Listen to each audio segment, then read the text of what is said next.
Para el técnico de servicio bastará determinar la presión normal de funcionamiento según el destino de la instalación y refrigerante con el que funciona la máquina. Una vez determinada, instalaremos una válvula de intervención rápida, bien en el tubo de servicio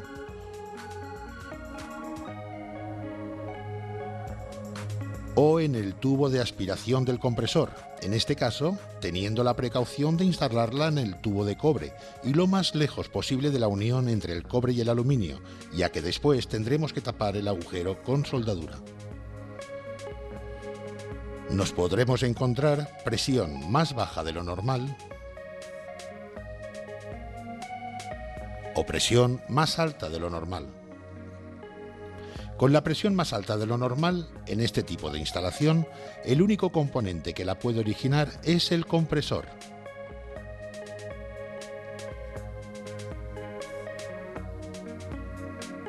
Debido a que no aspira ni comprime el refrigerante, por lo que la presión de baja, o sea, la de aspiración, es alta con respecto a la de trabajo normal. Otra medida que estará alterada junto con la presión de baja será el consumo eléctrico, que lo encontraremos más bajo de la intensidad nominal que tiene el compresor, ya que el motor eléctrico funciona pero no hay trabajo de compresión. Sustituyendo el compresor y efectuando el vacío y carga de refrigerante, la avería se da por solucionada.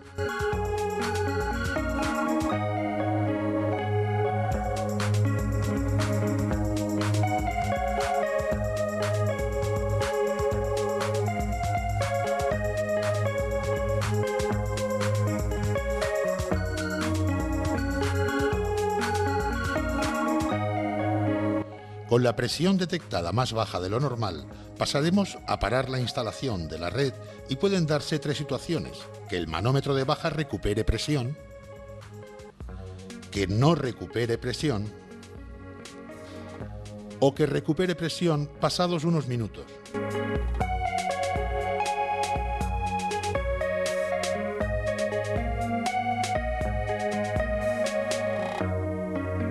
Si el manómetro recupera presión, el diagnóstico de la avería es fuga de refrigerante.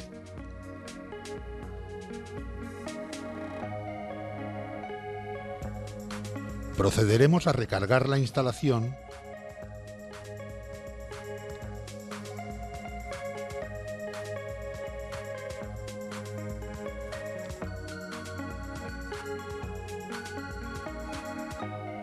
y buscar la fuga en el circuito visto con la instalación desconectada de la red eléctrica.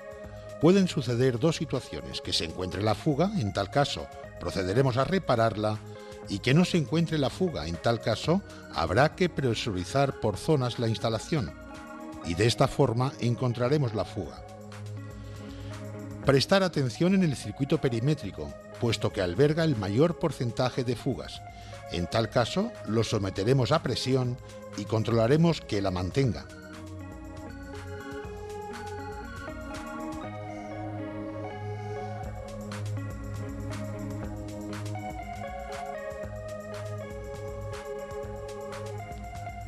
En caso contrario, lo anularemos y exteriormente le instalaremos la misma largada que hemos anulado con una nueva parrilla condensadora adicional. Por último, haremos el vacío y carga de la instalación. En caso de no estar la fuga en el circuito perimétrico, someteremos a presión el circuito evaporador, o sea, desde el comienzo del capilar al tubo de aspiración. De esta forma tendremos la seguridad de localizar en qué circuito está la fuga.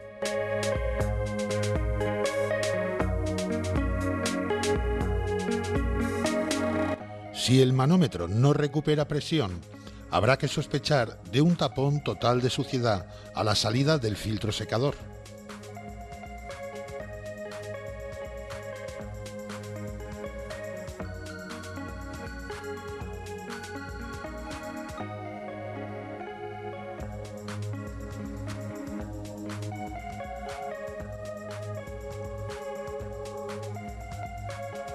Haremos barridos parciales con nitrógeno a toda la instalación.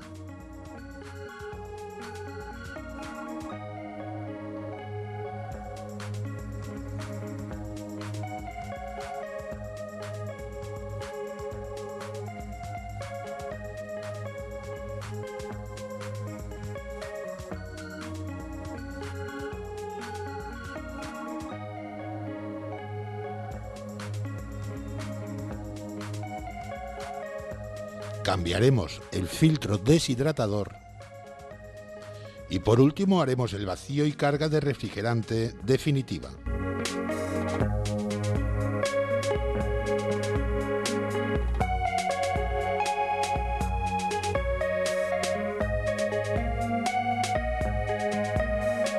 Si el manómetro recupera presión a los pocos minutos, debemos sospechar de un tapón de humedad a la entrada del capilar al evaporador debido a su congelación,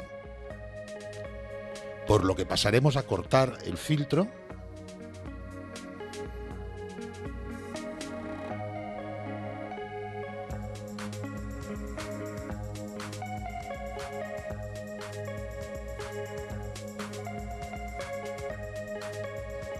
haremos barridos de nitrógeno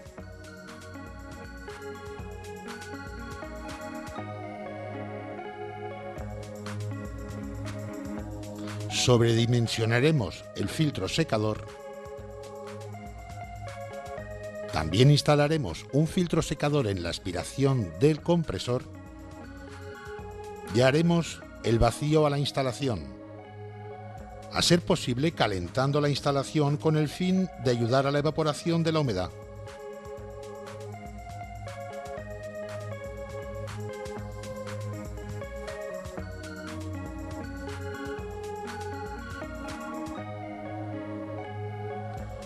Romperemos 3 veces este vacío .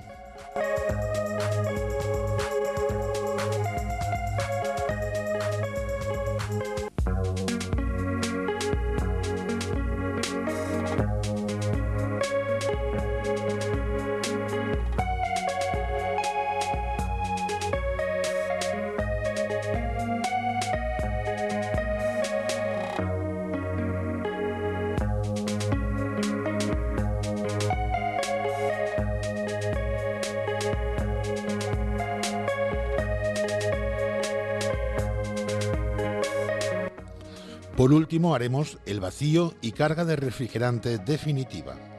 En caso de volverse a taponar, repetiremos los barridos y vacíos hasta conseguir la completa deshidratación de la instalación.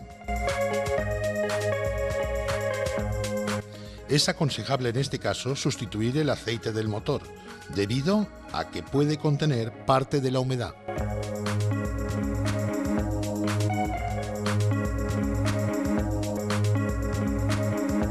Las diferentes temperaturas que encontraremos a lo largo de un condensador estático nos pueden ser de gran ayuda para la detección de averías. Cuando la instalación funciona correctamente, estas serán que el primer codo del condensador estará más caliente que el resto de codos por estar cediendo el calor de compresión. Los codos siguientes hasta el último deben estar más calientes pero a temperatura constante. El líquido al final del condensador solo se presenta en muy pequeña cantidad, la justa para formar una débil acumulación delante del tubo capilar. Ahora bien, si el primer codo está más caliente de lo normal y los codos siguientes están a temperatura constante, pero también más elevada que la normal, y los últimos codos están a una temperatura más baja, incluso disminuyendo al final del condensador, ello nos revela la presencia de líquido en el condensador, lo que no es normal en una instalación con tubo capilar. Con estos síntomas, si el evaporador está enteramente escarchado, es que tenemos exceso de refrigerante. Si extrayendo refrigerante el evaporador deja de estar totalmente escarchado, queda demostrado que el tubo capilar es demasiado resistente, habrá que acortarlo. Esta diferencia de temperaturas en los codos del condensador la ha originado el tener parte del condensador ocupado por líquido, reduciendo su superficie y dando lugar al aumento de la presión en alta, así como a la temperatura de condensación. Los últimos tubos del condensador los hemos encontrado a temperatura más baja porque están ocupados por refrigerante en estado líquido y no se realiza ningún cambio de estado, sino un subenfriamiento del líquido con respecto a la temperatura de condensación. Ahora bien, si el primer codo está mucho más caliente de lo normal y en el resto de codos baja la temperatura bruscamente, esto indica que existen incondensables en la instalación. Realizando un barrido a la instalación, procederemos a realizar el vacío y carga de refrigerante oportuno. Por último, si el primer codo no está bastante caliente y los demás codos tienen una temperatura constante, pero demasiado baja, y el evaporador hiela parcialmente o mal, es señal de una falta de refrigerante o de un capilar poco resistente. Tendríamos que aumentar su longitud.